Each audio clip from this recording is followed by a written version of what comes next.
Bueno, vamos a llegar a este punto a tratar algunos aspectos que son verdaderamente importantes, ¿eh? Y que conviene que tratemos aquí, ¿no? Empezaremos con una pequeña pregunta, de autoevaluación para saber los conceptos previos que tienen ustedes, ¿eh? Y la pregunta es la siguiente.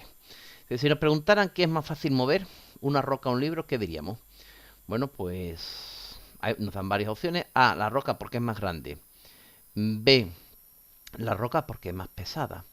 C, la roca porque al ser más grande es más pesada. Bueno, pues vamos a dejar un breve intervalo de tiempo para que ustedes piensen la posible respuesta y, mm, y ustedes reflexionen sobre ella. Bien, bueno, la verdad es que vamos a proceder ya a responder la pregunta y la pregunta tal y como está enunciada, lo cierto es que no tiene una respuesta, no podemos responderla porque nos faltan datos, ¿eh? No nos faltan datos. Alguien podría decir la roca porque es más grande. Bueno, sí, primero, la roca no tiene por qué ser más grande, ¿eh? Podemos tener una piedra, ¿eh? Y podemos tener un libro grandísimo, ¿eh? No tiene por qué ser un libro de bolsillo, puede tener un gran libro de unas dimensiones muy voluminosas. Entonces, una roca en sí no tiene por qué ser más grande que una piedra. Pero aparte, suponiendo incluso que fuese más grande, el hecho de que algo sea más grande que otra cosa, que una cosa sea más grande que otra, no significa automáticamente que sea más pesada, ¿eh? Imagínense ustedes un globo, por ejemplo, ¿eh? Un globo inflado y una canica de cristal. Pues evidentemente el globo es más grande, tiene más volumen, sin embargo la canica de cristal es más, tiene más peso, ¿eh? Tiene más peso, tiene más masa y por tanto al estar sometido a la atracción gravitatoria de la Tierra tiene más peso. Entonces estamos viendo que aquí nos faltan datos, ¿eh? Entonces no podemos decir simplemente que la roca porque es más grande. Puede ser que sea más grande o no, pero incluso el hecho de que sea más grande no significa que tenga que pesar más. La roca, porque es más pesada. La opción B, bueno, si la roca fuese más pesada, pues sí, esta opción sería correcta, pero ya hemos dicho que la roca no tiene por qué ser más pesada. Yo puedo tener una pequeña roca, un mineral, una pequeña roca de unas dimensiones pequeñitas y tener un gran libro.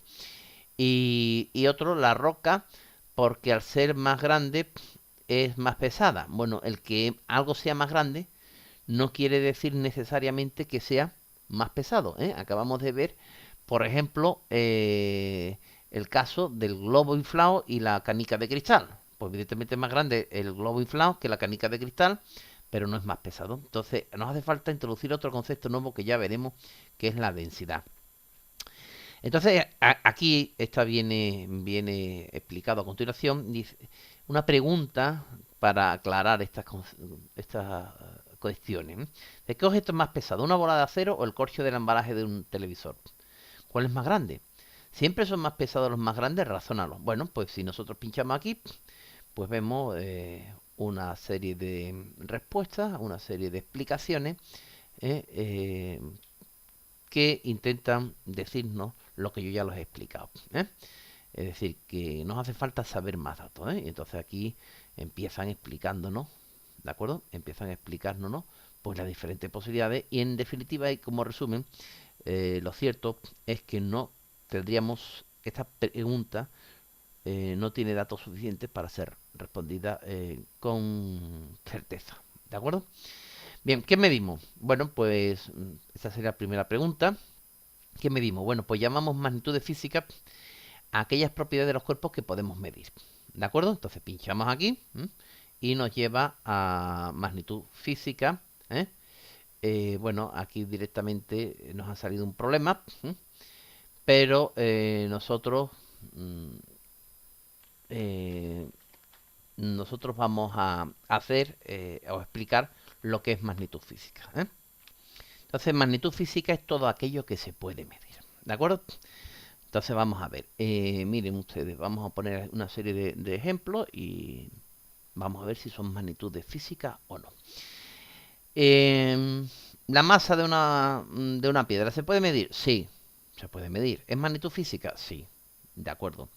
La temperatura de una habitación o la temperatura de un digamos, de un experimento, ¿eh? En el cual estamos calentando agua. ¿Se puede medir?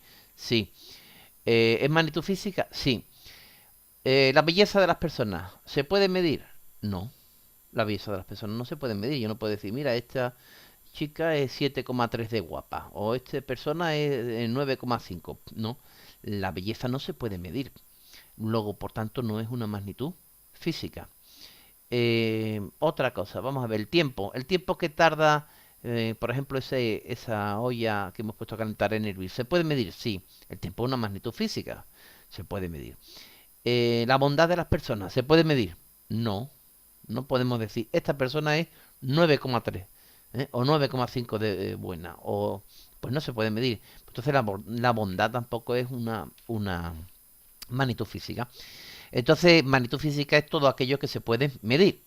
Y lo que va a estudiar la física va a ser precisamente las magnitudes físicas. Lo que no es magnitud física, lo que no se puede medir, no va a ser magnitud física. Entonces vamos a ver, dice, aquellas propiedades de los cuerpos que podemos medir. Por ejemplo, con la masa, podemos decir que un paquete tiene de masa 5 kilogramos. No me gusta aquí emplear el término peso, porque peso es el resultado de multiplicar la masa por la gravedad. Entonces no vamos a... es una fuerza. No vamos a entrar de momento en más detalle, pero en vez de poner pesa vamos a poner masa, una masa de 5 kilogramos. El volumen, etcétera. Y si hay otras propiedades como el dolor, la simpatía, la belleza, que no son magnitudes, no se pueden medir. Eso no lo va a estudiar la física, ¿de acuerdo? Pero para que los demás entiendan el resultado de nuestra medición, debemos expresarlo empleando unos patrones de referencia, ¿de acuerdo?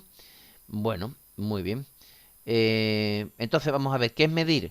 Pues medir una magnitud es comparar su valor con el de un patrón al que denominamos unidad, de su misma naturaleza y escogido previamente, ¿de acuerdo?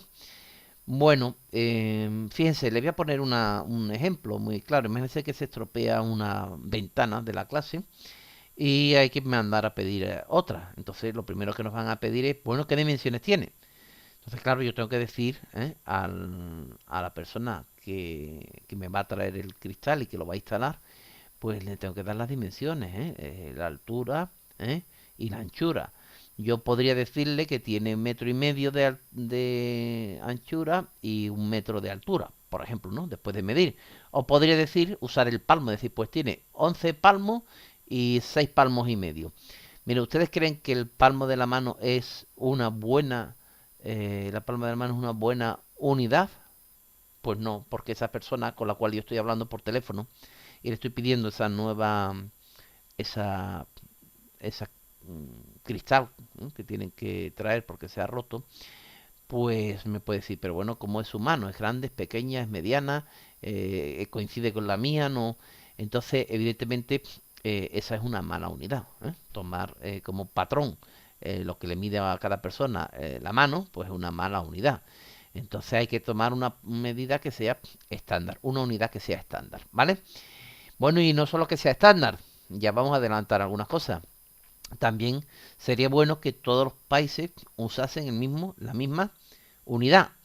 Ustedes se habrán dado cuenta cuando han ido, por ejemplo, a comprar una televisión le hablan de pulgadas y eso descoloca un poco, porque ¿qué es una pulgada? ¿Cuántas pulgadas son? Entonces nosotros estamos en el sistema internacional, usamos el metro como unidad de longitud en el sistema internacional y la pulgada es una unidad que nosotros no estamos acostumbrados a trabajar con ella y que pues nos puede causar problemas. Entonces conviene varias cosas. Primero, que saber lo que es medir, que es importante, que es medir pues una magnitud. Medir una magnitud es comparar su valor con el de un patrón al que llamamos unidad, ¿vale? De su misma naturaleza. Claro, yo para medir la longitud de una ventana, en las dimensiones de una ventana, no puedo coger un cronómetro, evidentemente. O sea, si yo estoy midiendo longitudes, no puedo usar el tiempo.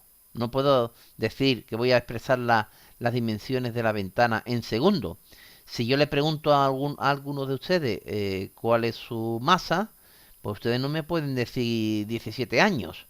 Me tienen que dar una unidad de masa. O si les pregunto que cuál es su altura, no me pueden decir que 37 grados. O sea, cada unidad es apropiada para medir una magnitud correspondiente. Entonces, como hemos dicho, medir es una magnitud es comparar su valor con una que arbitrariamente tomamos como patrón, al que ya denominamos unidad, de su misma naturaleza y escogido previamente. Vamos a pinchar en patrón, a ver si nos redirige. Está tardando un poco más, está tardando algo de tiempo. Bueno, aquí, patrón. Pues tenemos, ¿qué es patrón? Pues un modelo que sirve para, de muestra para sacar o comparar otras cosas. Bien, bueno, a ese patrón que hemos elegido arbitrariamente, por ejemplo, en el caso de la longitud, es un metro. ¿Se podía haber tomado más grande? Sí. ¿Se podía haber escogido el metro más pequeño? Sí, pero se ha tomado ese metro y ya todo el mundo, pues, dentro del sistema internacional, pues usa esa unidad estándar en la cual todos nos hemos puesto de acuerdo. ¿De acuerdo? Por supuesto que tiene que ser de la misma naturaleza. Tiene que ser de la misma naturaleza. Yo no puedo usar los segundos para medir alturas, ¿me entienden? Ni puedo usar los segundos para medir temperatura. Los segundos se emplean para medir tiempo y los grados centígrados o los grados Kelvin se emplean para medir temperatura y la masa se emplea para medir kilogramos, en fin, para expresar los kilogramos. Es decir, que cada magnitud física tiene una unidad correspondiente, en la cual hay que expresar el resultado, ¿vale? Yo no puedo expresar los años de una persona en grados centígrados, es absurdo, ¿de acuerdo? Bien, entonces el resultado de la medida es el número de veces que el valor de la magnitud contiene la unidad elegida. Se expresa por un número, por ese número, seguido de la unidad en la que se ha realizado la medida. Bien, algunas consideraciones. Pues los nombres de las unidades se escriben en minúscula, y cada unidad tiene un símbolo propio. ¿De acuerdo? Bueno, pues autoevaluación. Bueno, en minúscula siempre que no sean nombres propios, ¿no? Autoevaluación. Una vez leído y releído este apartado, comprueba que lo has comprendido. Bueno, pues aquí ¿qué ponemos? ¿Es la propiedad de un cuerpo que pedimos poner? Pues evidentemente esto es magnitud física. Medir una magnitud, ¿qué es? Pues compararla, comparar su valor con un patrón al que llamaremos ¿qué? Unidad. El resultado de medir es el número ¿de qué? Pues si yo mido la longitud de una mesa, es el número de veces, el número de veces que está contenida, que el valor de la magnitud contiene la unidad elegida. Por ejemplo, si lo midiese con esa unidad que hemos dicho que nos sirve, que es el palmo, pues compararía, pondría 4 o 5 veces mi mano y diría, pues son 5 palmos. Entonces estoy comparando la longitud de la mesa con la longitud de mi mano. Y digo, son 5 palmos. Otra cosa distinta es que la unidad que yo he elegido para medir, que es el palmo, sea buena o sea mala. Evidentemente no es una buena elección, ¿vale? Por eso, para eso usamos mejor una unidad del sistema internacional como es el metro, ¿de acuerdo? Bien, se expresa por ese número seguido de ¿quién? De la unidad con la que se ha realizado la medida. Y los nombres de las unidades se escriben en minúsculas, habitualmente, y cada unidad tiene un nombre propio. Bueno, pues vamos a mostrar la respuesta, y aquí la tienen ustedes, Pues magnitud física, comparar, unidad, bien, ustedes ya lo ven. Bueno, dice, ¿qué pasaría si se pretendiese medir una finca por algún tipo de unidades? Bien, pues eso lo vamos a ver, pero en la próxima pregunta.